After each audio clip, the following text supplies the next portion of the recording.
जय माता दी भक्तजनों, स्वागत है आप सभी का श्री मद देवी भागवत पुराण की कथा में। आज हम दूसरे दिन की कथा में तीसरा अध्याय शुरू कर रहे हैं। तीसरा अध्याय श्री मद देवी भागवत के महात्म के प्रसंग में राजा सुदुम्मन की कथा। सूत जी बोले, हे मुनि बरो, अब आप लोग एक अन्य इतिहास सुनिए जिसमें इस देवी भागवत के महात्म का वर्णन किया गया है। एक बार कुंभजोन ने लोपामुद्रापति महर्षि अगस्त्य ने कुमार कार्तिक के पास जाकर उनकी बलिपांति पूजा करके उनसे विविध प्रकार की बातें पूछी। भगवान कार्तिक ने दान, तीर्थ, व्रत आदि के महात्म से परिपूर्ण अनेक कथाओं का वर्णन उनसे किया। उन्होंने वाराणसी, मणिकर्णिका, गंगा तथा अनेक तीर्थों के महात्म का अत्यंत विस्तार पूर्वक वर्णन किया। उसे सुनकर अगस्त्य मुनि परम प्रसन्न हुए और उन्होंने महातेज संपन्न कुमार कार्तिक के लोक कल्याण के लिए पुण्य पूछा। अगस्त्य जी बोले, हे तारकरिपु, हे भगवान, हे प्रभु, आप मुझे देवी भागवत के महात्म तथा उसके श्रवण की विधि भी बताइए। श्री मद देवी भागवत नामक पुराण सभी पुराणों में अति श्रेष्ठ है, जिसमें तीनों लोकों की जननी साक्षात सनातनी भगवती की महिमा गाई गई है। कार्तिकेय बोले, हे ब्राह्मण, श्री मद देवी भागवत के महात्म को विस्तार पूर्वक कहने में कौन समर्थ है? मैं इस समय संक्षेप में से कहूंगा, आप सुनिए। जो शाश्वती सच्चिदानंद स्वरूपा भोग तथा मोक्ष प्रदान करने वाली जगदम्बा है, वह संभ्या इस पुराण में विराजमान रहती है। अतएव हे मुने, यह श्री मद देवी भागवत उन जगदम्बिका की बड़मयी मूर्ति है जिसके पठन एवं श्रवण से इस लोक में कुछ भी दुर्लभ नहीं है। विभसाम के एक पुत्र हुए जो श्राद्ध देव नाम से प्रसिद्ध थे।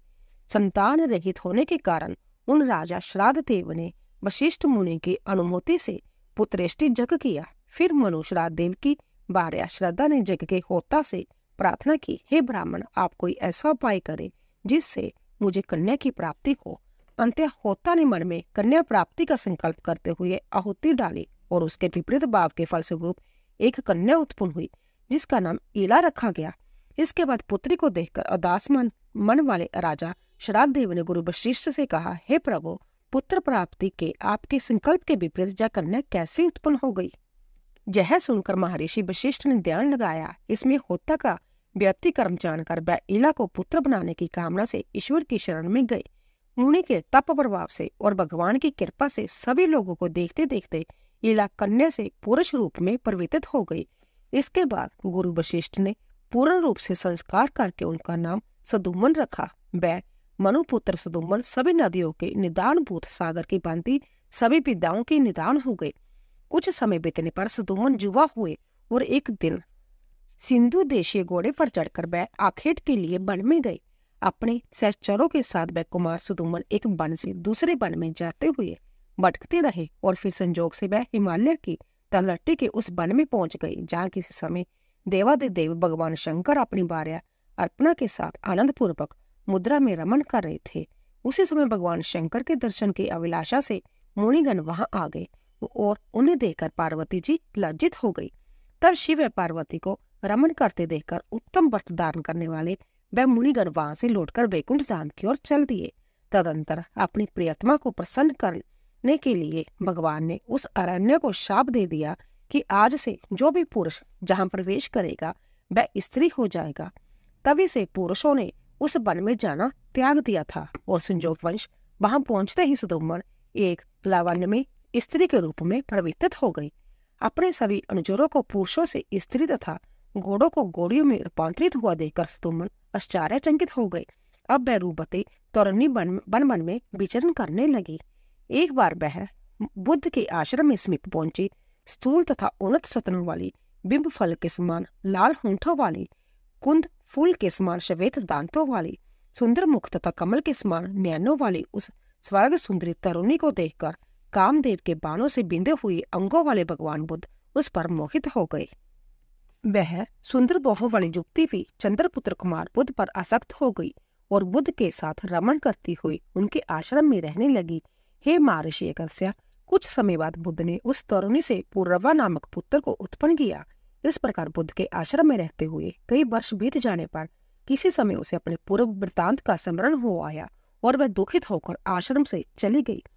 इसके बाद गुरु वशिष्ठ के आश्रम में पहुंचकर उन्हें प्रणाम किया और सारा वृत्तांत कहकर पुरुष तत्व की कामना करती हुई वह उनके शरणागत हो गई। इस प्रकार सभी बातों को जानकर वशिष्ठ जी कैलाश पर्वत पर जाकर विधि विधान से भगवान शंकर की पूजा करके परम भक्ति से उनकी स्तुति करने लगे। वशिष्ठ जी बोले, शिव शंकर कपर्दी गिरिजा के अर्धांगन एवं चंद्रमौली को बार बार नमस्कार है।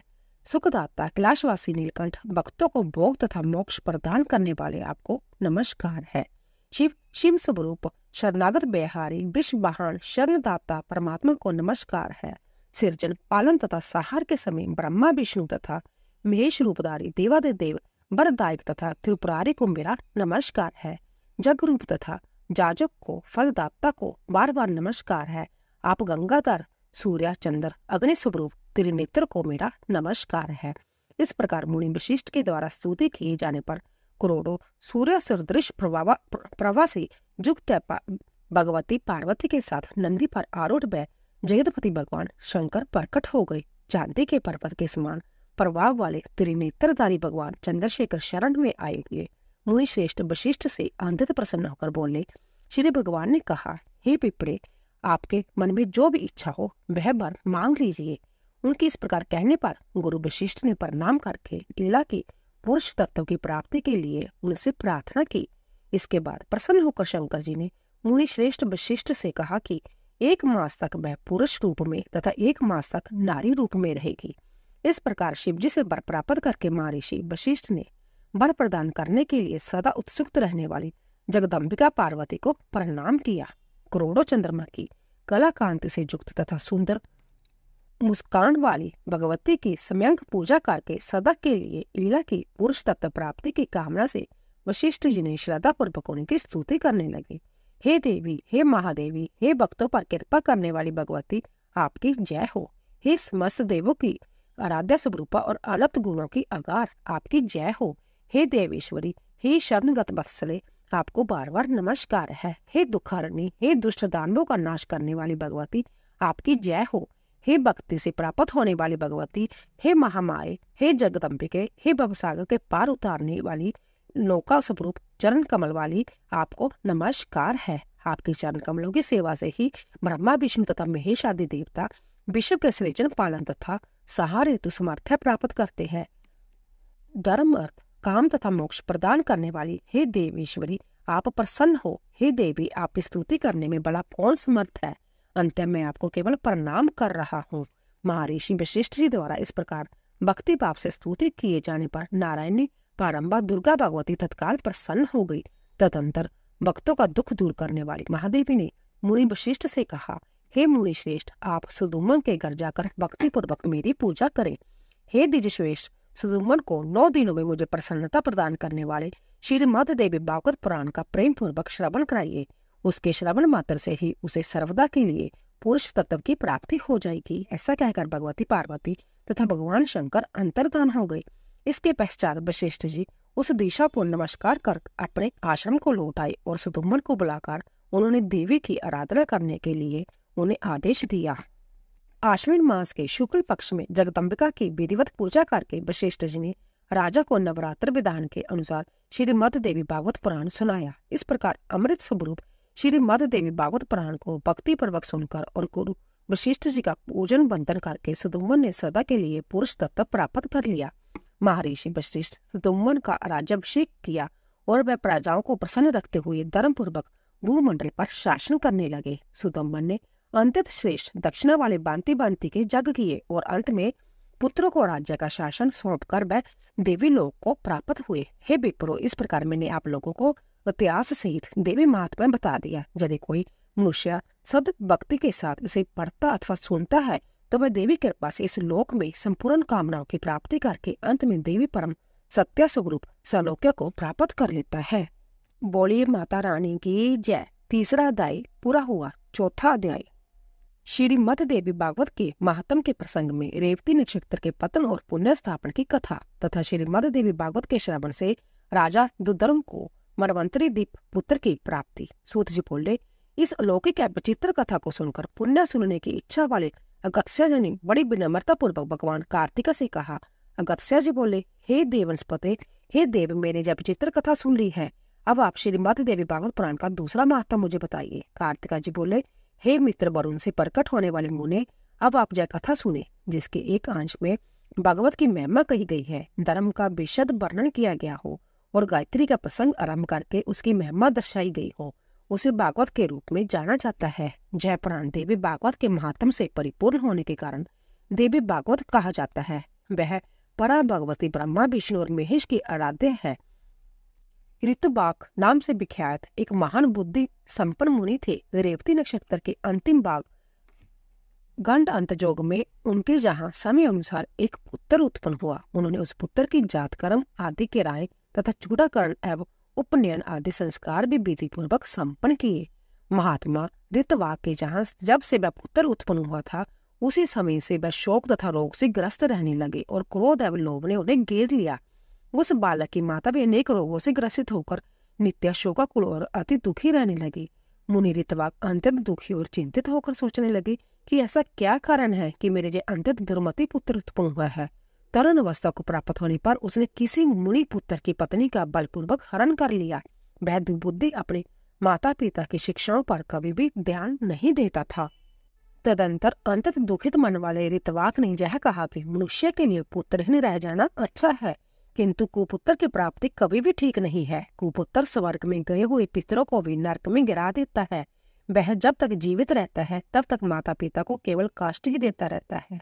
अतः माता पिता को कष्ट पहुंचाने वाले पापी को पुत्र को जन्म को अधिकार है।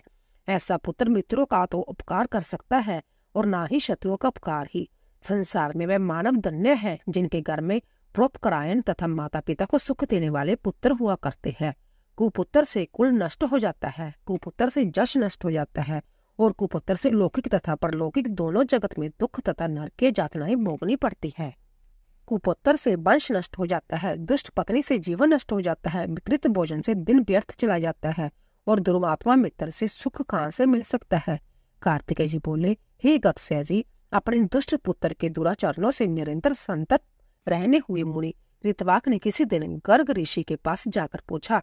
ऋतवाक बोले, हे भगवान, हे ज्योतिषशास्त्र के आचार्य, मैं आपसे अपने पुत्र की दुशीलता का कारण पूछना चाहता हूँ। हे प्रभु, आप उसे बताइए। गुरु की निरंतर सेवा करते हुए मैंने विधि पूर्वक वेद अध्ययन किया और ब्रह्मचार्य व्रत पूर्ण करके विधि विधान के साथ विवाह किया। अपनी भार्या के साथ मैंने गृहस्थ धर्म का सदैव यथोचित पालन किया और विधि पूर्वक पंचयज्ञ का अनुष्ठान किया। हे विप्र, नरक प्राप्ति के भय से बचने के लिए पुत्र प्राप्त करने की कामना से मैंने विधिवत गर्भ धारण किया था, न कि वासनात्मक सुख प्राप्ति की इच्छा से। हे मुने, दुखदायी माता पिता के प्रति उदंड तथा बंधु बांधवों को पीड़ा पहुंचाने वाला जब पुत्र मेरे दोष से अथवा अपनी माता के दोष से उत्पन्न हुआ, तब ज्योतिष शास्त्र के ज्ञाता गर्गचार्य ने मुनि ऋतवाक से जय वचन सुनकर सभी कारणों पर सम्यक रूप से विचार करके कहा।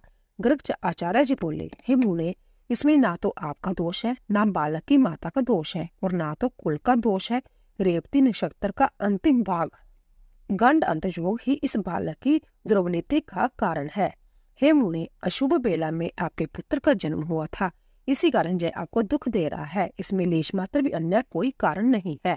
अंत्य हे ब्राह्मण, इस दुख के शमन के लिए आप प्रयत्न पूर्वक समस्त दुर्गति का विनाश करने वाली कल्याणी जगदम्बा दुर्गा की आराधना कीजिए। गर्गाचार्य जी का वचन सुनकर ऋतवाक मुनि क्रोध से मूर्छित हो गए और उन्होंने रेवती को शाप दे दिया कि वह आकाश से नीचे गिर जाए।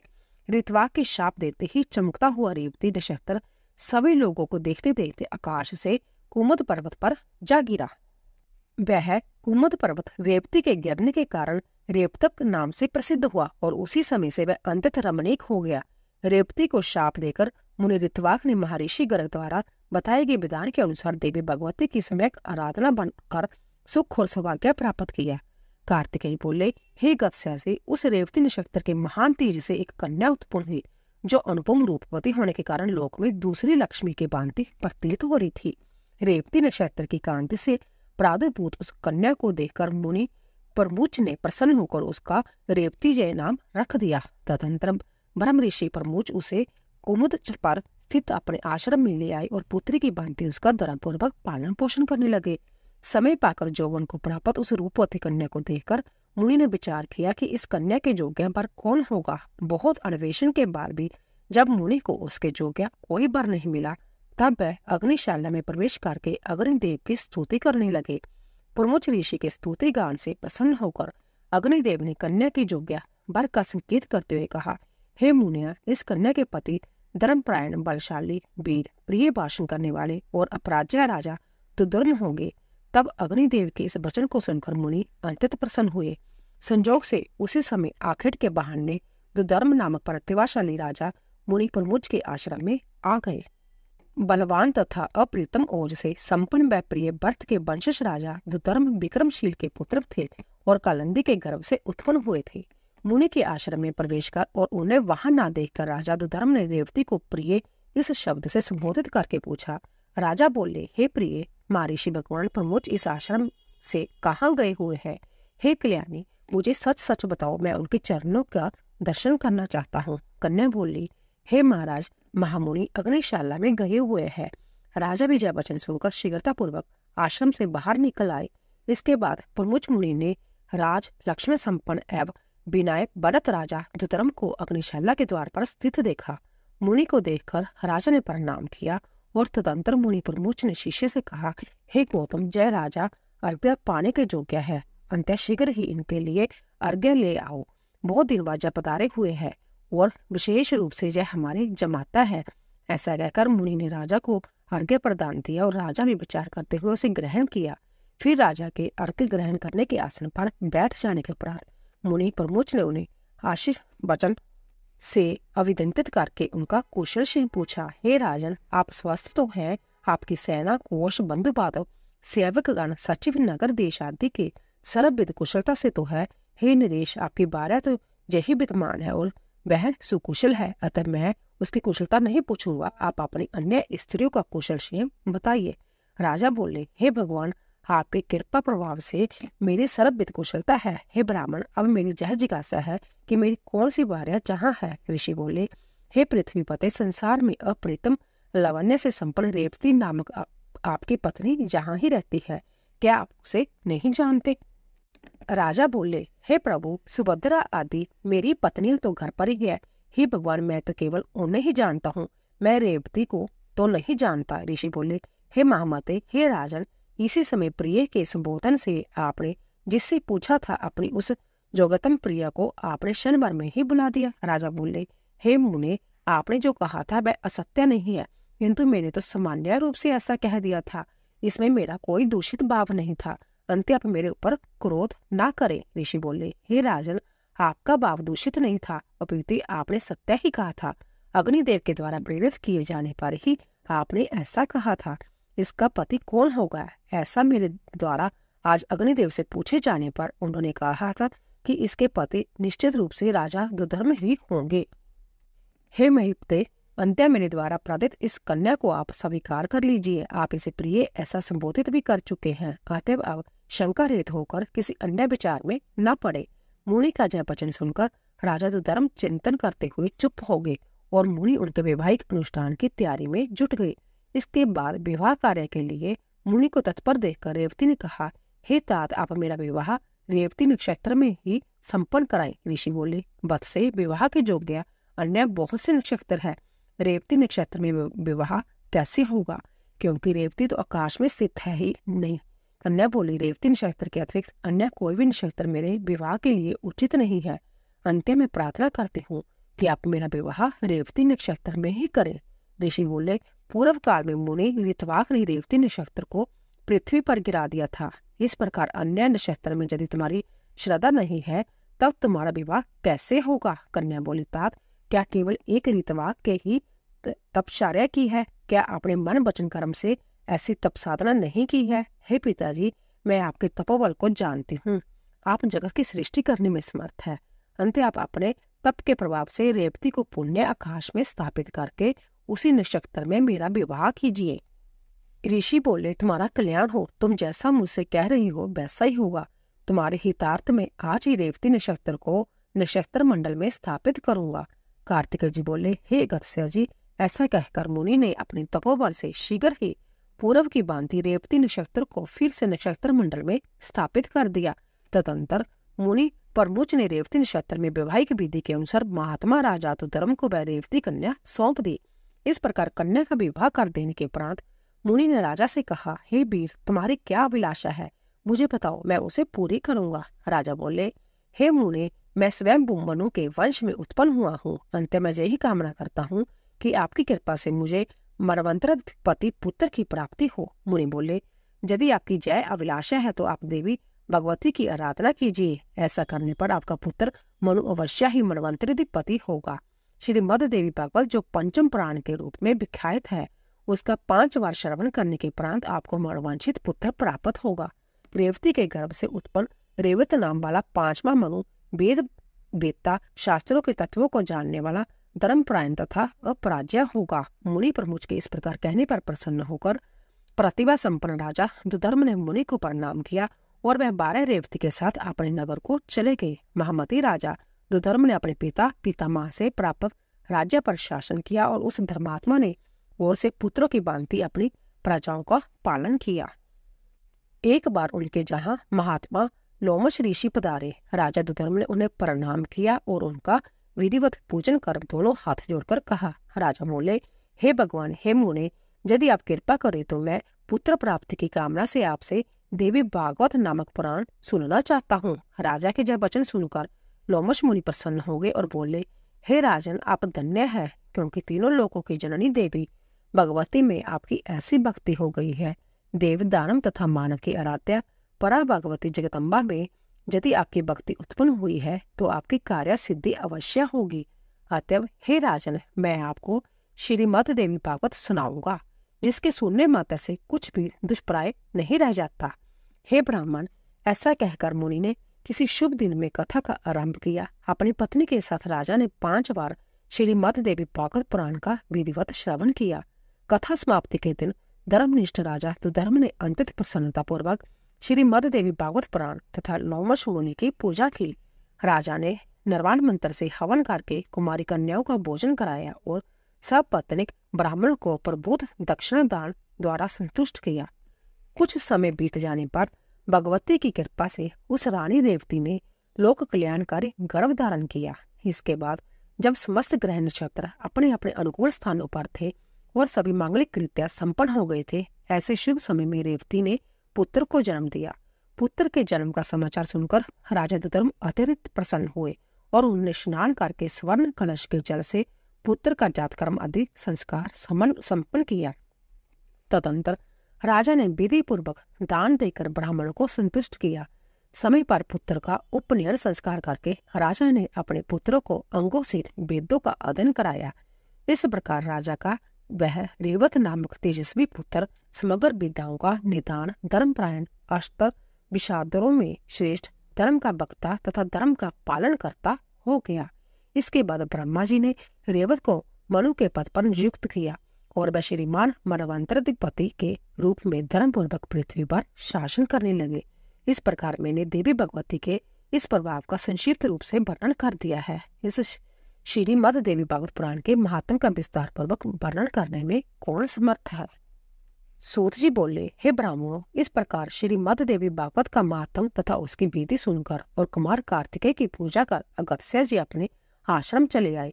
हे विप्रो, मैंने आप लोगों के समक्ष श्रीमद देवी भागवत का जय महात्म कह दिया है। जो मनुष्य श्रद्धा पूर्वक इसका श्रवण तथा पाठ करता है, वह इस लोक में संपूर्ण भोगों को सुख प्राप्त करके अंत में मोक्ष को प्राप्त करता है। इसी तरह 4था अध्याय पूरा हुआ। तो दोस्तों, अगर आपको हमारी कथा पसंद आ रही हो, प्लीज सब्सक्राइब कीजिए, लाइक कीजिए और ज्यादा से ज्यादा शेयर कीजिए। आप सभी का धन्यवाद।